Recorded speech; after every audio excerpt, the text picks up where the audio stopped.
नताविना मोती अर्थाविना पोती. वाचून वाचला पाहिजे, ऐकून ऐकले पाहिजे. ऐकून ऐकले नाही तरी व्यर्थ जाते, वाचून वाचला नाही तरी व्यर्थ जाते. जो विष व अमृत यातील फरक जाणतो तो अमृताचा त्याग करायला, तसे ज्याला सरळ वाट दिसत आहे तो आड वाटाने जाईल काय म्हणून खरे खोटे पारखून घेणे आवश्यक आहे.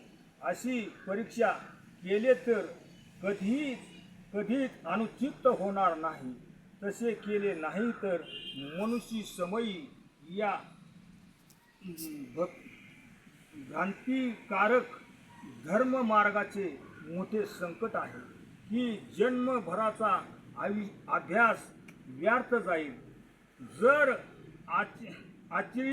आचार्यदी मर्म चुकल्या आणि धर्म मार्गाला लागला तर संसाराच्या दावणीला बांधला जाऊन जन्म मरणाच्या चक्रात भटकत राहावे लागते.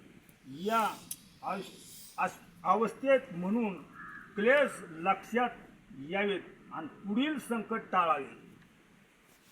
धन्यवाद बाबा.